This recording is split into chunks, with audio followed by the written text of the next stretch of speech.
Welcome to Coaching Insights. Tonight, we look at why you sleep better with juice feasting.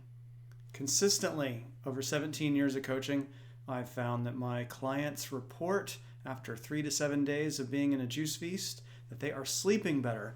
Why is this? Why is it that almost everybody who juice feasts, whether they sleep too long coming into a juice feast, or they're sleeping too little, or they're sleeping too lightly, or they have poor dreams, or no dream recall, why is it that almost everybody across the board sleeps better with a juice feast? We're going to go over those reasons tonight. Number 1, hydration.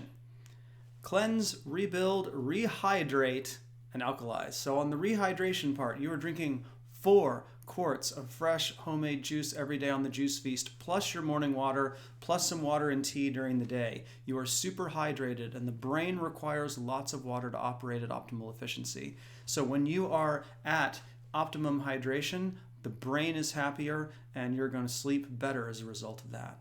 You're also better oxygenated. Now, the water is providing oxygen to your brain. It's H2O. So when the brain is better oxygenated, you are going to notice that it functions better. You're going to have better dream recall. You're going to feel natively more happy. So you are going to sleep better because of better oxygenation. Lower stable blood sugar and lower insulin levels.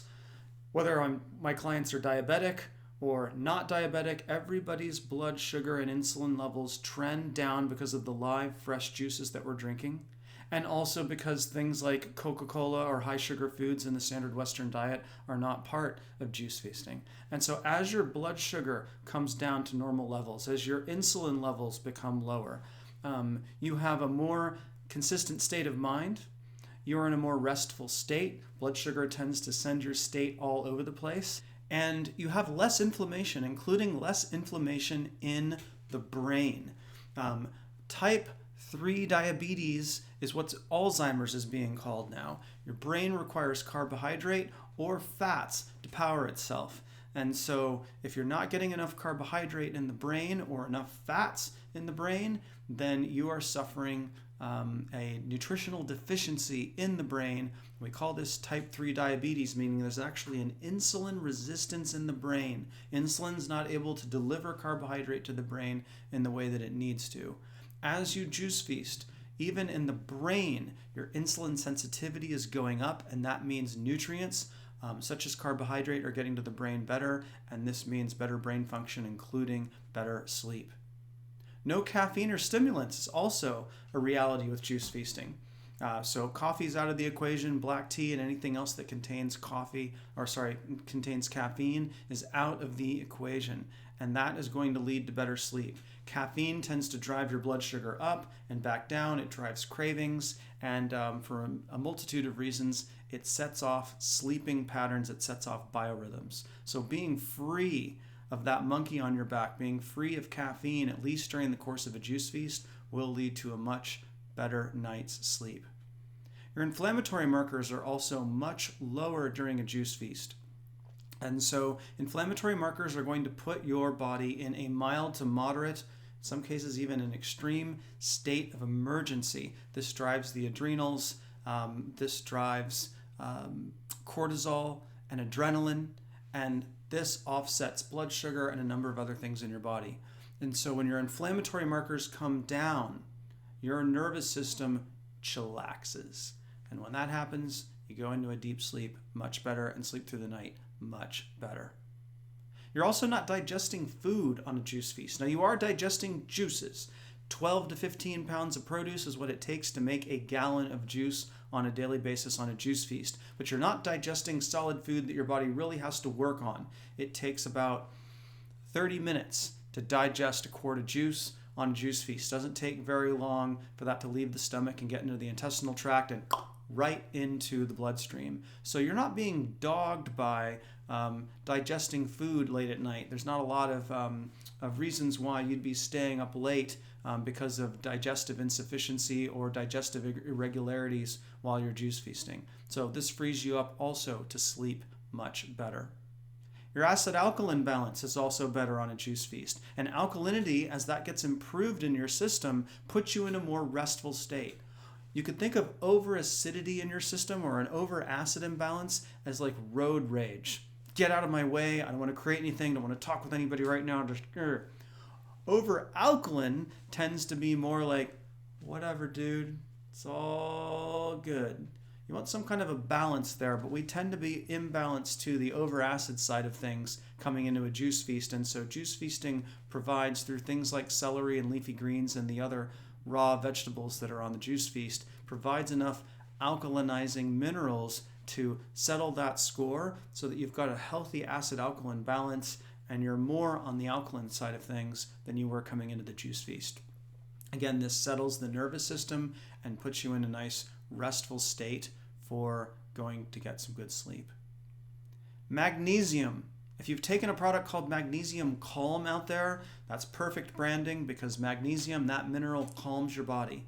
Magnesium is 17 times as prevalent in your heart as any other tissue in your body. Magnesium is also a powerful anti-inflammatory, and it also relaxes your system in a profound way.